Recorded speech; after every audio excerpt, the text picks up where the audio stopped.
Hello दोस्तों, मैं सुनील कुशवाहा स्वागत करता हूं आपके अपने यूट्यूब चैनल सक्सेस माई गोल में। यदि आप यूपी ट्रिपल एससी एग्जाम की तैयारी कर रहे हैं और आप कंप्यूटर के प्रैक्टिस सेट ढूंढ रहे हैं तो ये वीडियो आपके लिए होने वाला है, क्योंकि इस वीडियो के माध्यम से मैं कंप्यूटर के टॉप 25 क्वेश्चन लाया हूं जो आपके एग्जाम के लिए बहुत ज़्यादा इंपॉर्टेंट है। इसलिए वीडियो को बिना स्किप किए हुए अंत तक देखना है और वीडियो के अंत में आपका एक क्वेश्चन है जिसका आंसर आपको कमेंट बॉक्स में बताना है। चलिए शुरू करते हैं आज के क्वेश्चन नंबर 1 से। क्वेश्चन नंबर 1 है, कौन सी पीढ़ी में आर्टिफिशियल इंटेलिजेंस का उपयोग शुरू हुआ? तीसरी पीढ़ी में, चौथी पीढ़ी में, पांचवी पीढ़ी में या द्वितीय पीढ़ी में? ये क्वेश्चन पूछा गया था यूपी ट्रिपल एससी लेखपाल 2017 में। आर्टिफिशियल इंटेलिजेंस मींस एआई का उपयोग किस जनरेशन में शुरू हुआ? तो आपका सही आंसर होगा option number C, 5th generation. कौन सी पीढ़ी में आर्टिफिशियल इंटेलिजेंस का उपयोग शुरू हुआ? तो पांचवी पीढ़ी में। टोटल कितनी पीढ़ियां हुई हैं? तो टोटल यहाँ पर आपकी 5 पीढ़ियां हुई हैं। पहली पीढ़ी में प्रयोग किया गया था वैक्यूम ट्यूब का, दूसरी पीढ़ी में प्रयोग किया गया था ट्रांजिस्टर का, तीसरी पीढ़ी में आईसी चिप का प्रयोग किया गया था जो सिलिकॉन की बनी होती है, चौथी पीढ़ी में माइक्रो प्रोसेसर का प्रयोग किया गया था और पांचवी पीढ़ी में एआई का प्रयोग किया गया था। Next question, question number 2। Question number 2 है, सीपीयू का फुल फॉर्म क्या है? Option A central program unit, option B central processing unit, option C central print unit and option D है नन ऑफ दीज मींस इनमें से कोई नहीं। आपका सही आंसर होगा option number B central processing unit. CPU का फुल फॉर्म होता है सेंट्रल प्रोसेसिंग यूनिट। एक क्वेश्चन आपका पूछा गया था UP triple SC assistant account exam 2018 में, यह क्वेश्चन पूछा गया था। Next question, question number 3। Question number 3 में पूछा गया है हार्ड डिस्क किस प्रकार की मेमोरी डिवाइस है? क्वेश्चन में पूछा गया है जो हार्ड डिस्क है वो किस प्रकार की मेमोरी डिवाइस है? Volatile, non volatile, cash and register. ये क्वेश्चन आपका पूछा गया था यूपी ट्रिपल एससी कनिष्ठ सहायक 2020 में, ये क्वेश्चन पूछा गया था। इसका सही आंसर होगा option number B non volatile. ये डेटा को स्थायी रूप से संग्रहित करती है। जो नॉन वोलेटाइल मेमोरी होती है वो डेटा को स्थायी रूप से संग्रहित करती है और जो वोलेटाइल मेमोरी होती है वो डेटा को स्थायी रूप से संग्रहित नहीं करती है। Next question, question number 4। MS Excel में सबसे बड़ा फंक्शन कौन सा है? Option A max, option B min, option C AVG and option D है सम। ये क्वेश्चन पूछा गया था आपका यूपी ट्रिपल एससी पैट 2022 में क्वेश्चन पूछा गया था। इसका सही आंसर होगा ऑप्शन नंबर ए मैक्स। क्वेश्चन में पूछा गया था जो सबसे बड़ा फंक्शन कौन सा है। जैसे कि आपके पास बहुत सारी सेल हैं, एक्सेल में बहुत सारी सेल होती हैं, उनमें से आपको सबसे बड़ा मान निकालना है तो किसके जरिए निकाल सकते हैं? तो आप मैक्स के जरिए निकाल सकते हैं। आप सबसे पहले कोई भी फॉर्मूला लगाने से पहले किस चिन्ह का प्रयोग किया जाता है? तो कोई भी फॉर्मूला लगाने से पहले सबसे पहले इक्वल चिन्ह का प्रयोग किया जाता है। उसके बाद आप मैक्स लिखेंगे MAX और उसके बाद इस कोष्टक के अंदर आप वो संख्या को रेंज दे देंगे, तो इससे सबसे बड़ा फंक्शन आपका ज्ञात हो जाएगा। यदि आप यहाँ पर MIN लिखते हैं तो MIN से सबसे छोटा फंक्शन आता है। AVG नाम का कोई फॉर्मूला नहीं होता है। जो एवरेज का होता है, एवरेज का फॉर्मूला होता है AVERAGE, एवरेज का फॉर्मूला होता है।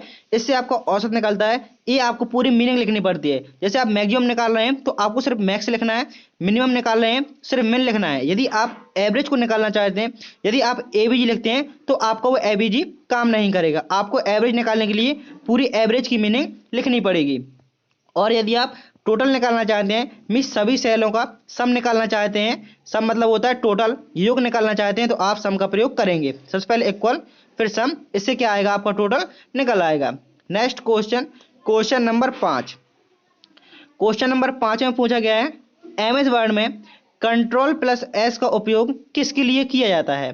फाइल को सेव करने के लिए, फाइल को बंद करने के लिए, फाइल को प्रिंट करने के लिए या फाइल को खोलने के लिए? Ctrl+S का उपयोग एमएस वर्ड में पूछा गया है तो Ctrl+S का उपयोग होता है फाइल को सेव करने के लिए। फाइल को बंद करने के लिए Ctrl+W का प्रयोग करते हैं। यदि आपसे पूछे फाइल को प्रिंट करने के लिए किसका प्रयोग करते हैं तो फाइल को प्रिंट करने के लिए Ctrl+P का प्रयोग करते हैं। और यदि आपसे पूछे फाइल को खोलने के लिए किसका प्रयोग करते हैं तो Ctrl+O का प्रयोग करते हैं। सेव करने के लिए Ctrl+S, फाइल को बंद करने के लिए Ctrl+W एंड फाइल को प्रिंट करने के लिए Ctrl+P एंड फाइल को खोलने के लिए Ctrl+O। Next question, question number 6, file को स्थायी रूप से डिलीट करने के लिए कौन सी शॉर्टकट कुंजी का उपयोग किया जाता है। जैसे आप कोई भी फाइल को डिलीट करते हैं तो वो कहाँ जाती है, मीन्स स्थायी रूप से क्या कहने का मतलब है उसका। तो इसमें स्थायी रूप से डिलीट करना चाहते हैं तो इसका सही आंसर होगा ऑप्शन नंबर ए, Shift+Delete।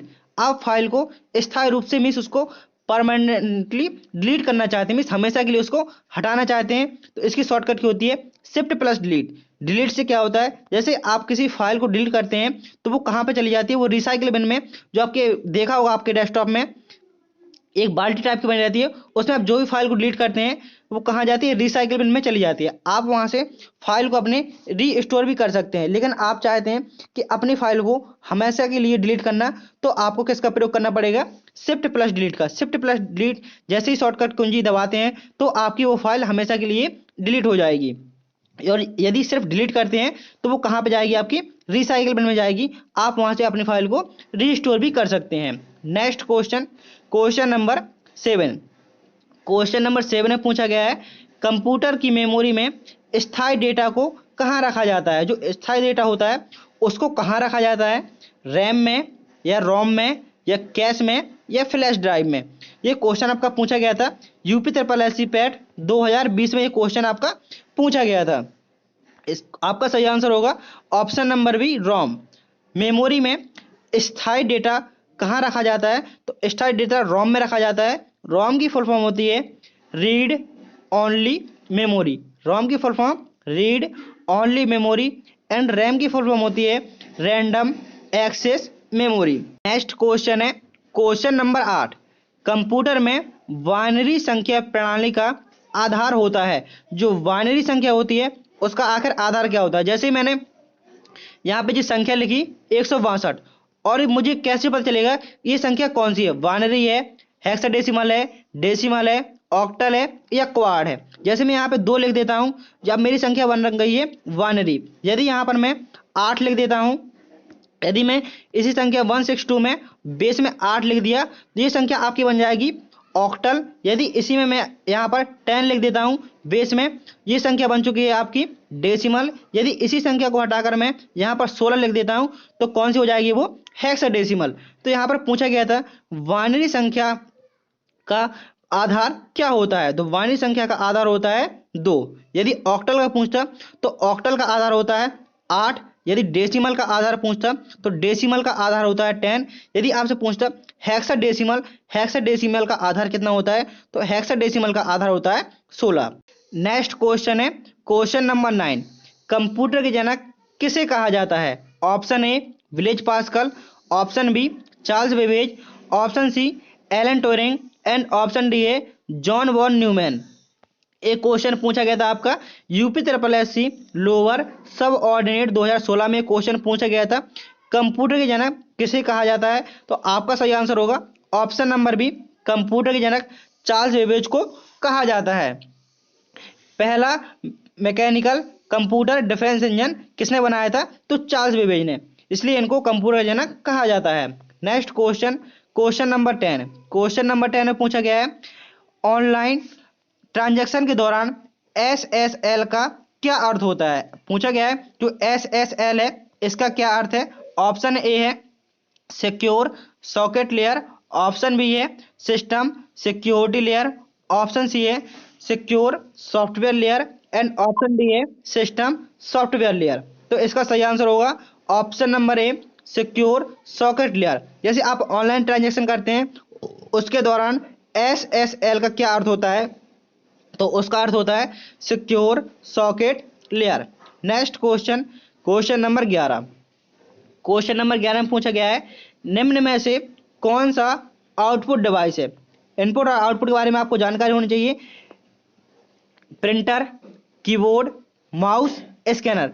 आउटपुट कौन सा है, तो इसका सही आंसर होगा ऑप्शन नंबर ए, प्रिंटर होता है, वो प्रिंटर आउटपुट होता है। मिस आउटपुट और इनपुट क्या होता है, जैसे आपने इनपुट, सबसे पहले इनपुट समझते हैं जिससे आप कंप्यूटर को निर्देश दे सकते हैं, वो आपकी सभी डिवाइस क्या होती हैं, वो इनपुट डिवाइस होती हैं। जैसे आपका कीबोर्ड हो गया, माउस हो गया, स्कैनर हो गया, ओसीआर हो गया, एमआईसीआर हो गया, ये सभी क्या है, जैसे लाइट पेन हो गया, ये सभी इनपुट डिवाइस है। और आउटपुट डिवाइस कौन सी होती हैं?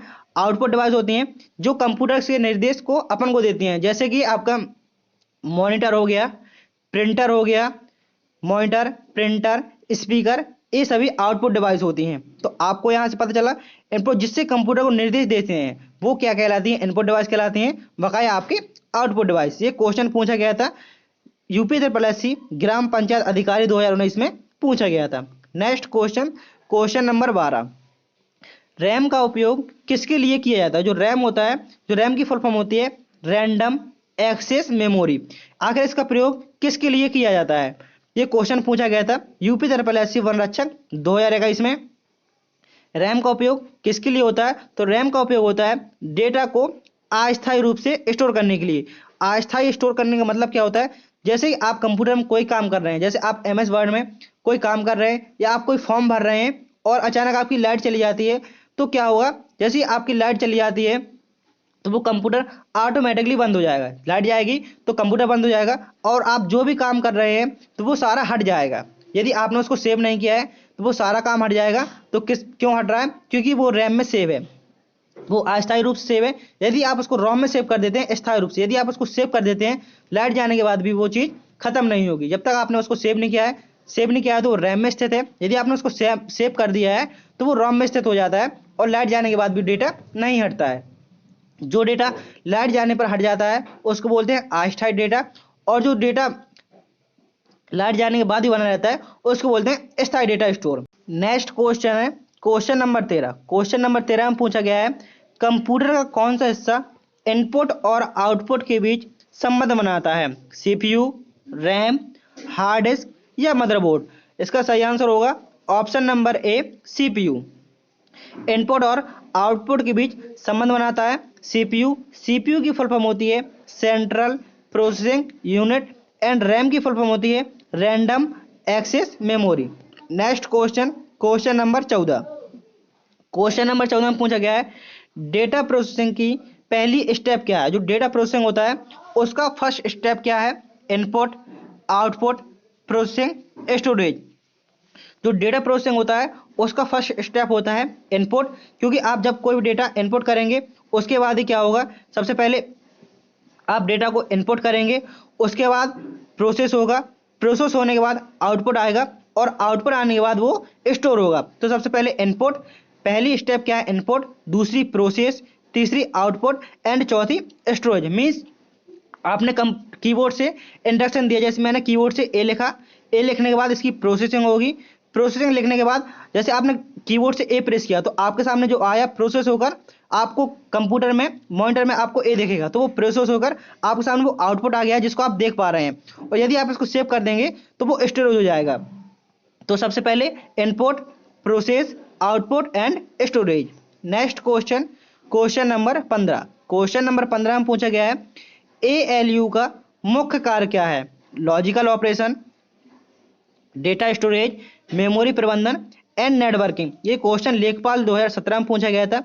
एएलयू का मुख्य कार्य होता है लॉजिकल ऑपरेशन। एएलयू का फुल फॉर्म होता है arithmetic logical unit.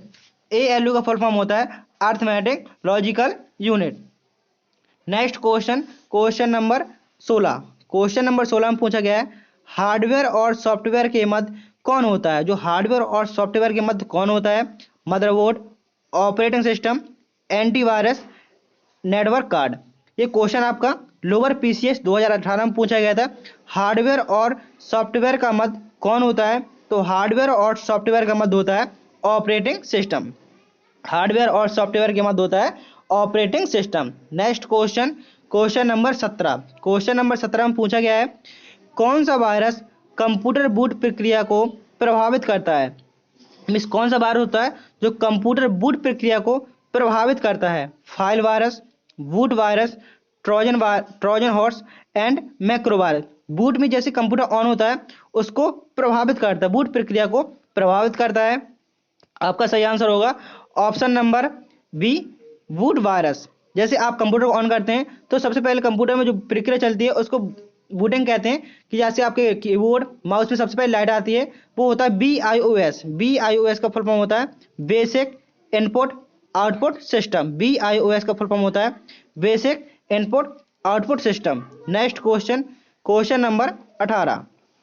Question number 18 में पूछा गया है सीडी का पूरा नाम क्या है। तो सीडी का पूरा नाम होता है कॉम्पैक्ट डिस्क। सीडी का पूरा नाम क्या होता है? Compact disk. Next question, question number 19।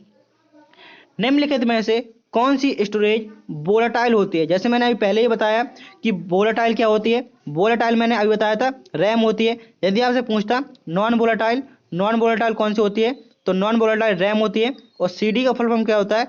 Compact disk. RAM का फुल फॉर्म होता है random access memory and ROM का फुल फॉर्म होता है read only memory. Next question, question number 20। USB का उपयोग किसके लिए किया जाता है? जो यूएसबी का उपयोग होता है किसके लिए किया जाता है? डेटा ट्रांसफर के लिए, प्रिंटिंग के लिए, स्कैनिंग के लिए या नेटवर्किंग के लिए? एक क्वेश्चन लेखपाल 2018 में पूछा गया था। यूएसबी का फुल फॉर्म होता है यूनिवर्सल सीरियल बस। यूएसबी का फुल फॉर्म यूनिवर्सल सीरियल बस। इसका उपयोग किसके लिए किया जाता है?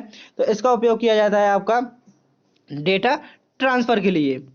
Next question, question number 21। Question number 21 में पूछा गया है कंप्यूटर में डेटा किस फॉर्मेट में स्टोर होता है? जो कंप्यूटर में डेटा होता है वो किस फॉर्मेट में स्टोर होता है?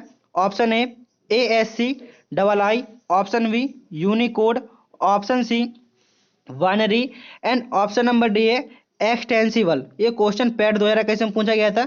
जो कंप्यूटर में डेटा किस फॉर्मेट में स्टोर होता है? तो कंप्यूटर में डेटा बाइनरी के रूप में स्टोर होता है। मीन्स जैसे आपने कुछ भी लिखा, आप जो भी लिखते हैं वो सब क्या होता है? कंप्यूटर में ट्रांसलेटर लगे होते हैं तो सभी चीज को ट्रांसलेट करते हैं। जैसे आपने ए लिखा तो कंप्यूटर में सेव तो हो रहा है 0,1 के फॉर्मेट में, लेकिन क्या हो रहा है जैसे आपने ए प्रेस किया तो वो क्या 0 और 1 में कन्वर्ट कर रहा है पहले, और उसके बाद आपको स्टोर कर रहा है। और जब भी आप उसको देखेंगे तो आपको कन्वर्ट करके ही दिखाएगा। लेकिन कंप्यूटर में डेटा किस फॉर्मेट में सेव होता है?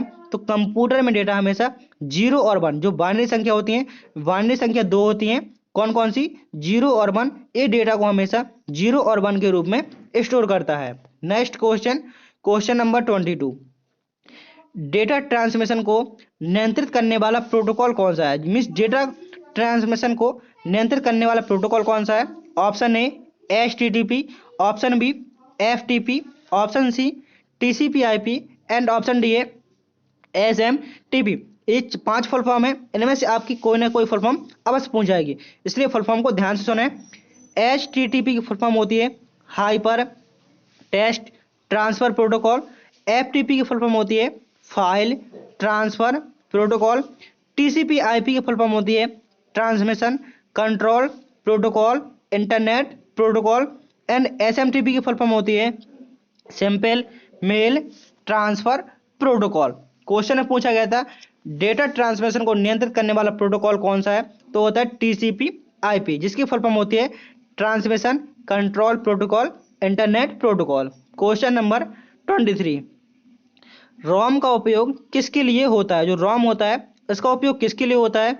डेटा को स्थायी रूप से स्टोर करने के लिए, ऑपरेटिंग सिस्टम इंस्टॉल करने के लिए, आउटपुट दिखाने के लिए या डेटा प्रोसेसिंग के लिए? ये लेखपाल 2020 में पूछा गया है क्वेश्चन। जो रोम का उपयोग होता है, रोम का उपयोग होता है डेटा को स्थायी रूप से स्टोर करने के लिए रोम का प्रयोग करते हैं। नेक्स्ट क्वेश्चन है क्वेश्चन नंबर 24। SQL का उपयोग किसके लिए होता है? ऑप्शन ए डेटा स्टोरेज के लिए, ऑप्शन बी डेटा प्रोसेसिंग के लिए, ऑप्शन सी डेटा क्वेरी करने के लिए एंड ऑप्शन डी है प्रोग्रामिंग करने के लिए। एक क्वेश्चन UPSSC पैटर्न में पूछा गया था। SQL का फुल फॉर्म होता है स्ट्रक्चर्ड क्वेरी लैंग्वेज। SQL का full form structured query language का उपयोग डेटा क्वेरी करने के लिए उपयोग होता है। Question number 25। क्वेश्चन नंबर 25 है कौन सा सर्च इंजन सबसे पुराना है? जैसे कि भारत में सबसे ज़्यादा किसका प्रयोग होता है? गूगल का प्रयोग होता है, लेकिन इसमें पूछा गया है जो कौन सा सर्च इंजन है जो सबसे पुराना है? तो आपका सही आंसर होगा ऑप्शन नंबर वी याहू है, ये सबसे पुराना सर्च इंजन है। यहाँ पर आपका वीडियो खत्म होता है और आपका ये होमवर्क के लिए क्वेश्चन है, इसका आंसर आप सभी को कमेंट बॉक्स में देना है। तो उम्मीद करता हूँ कि आपको ये वीडियो पसंद आया होगा। यदि आपने अभी तक चैनल को सब्सक्राइब नहीं किया है तो चैनल को सब्सक्राइब कर दीजिए, वीडियो को लाइक कर दीजिए और अपने दोस्तों में जरूर शेयर करते हैं। मिलते हैं नेक्स्ट वीडियो में। Thank you. जय हिंद, जय भारत।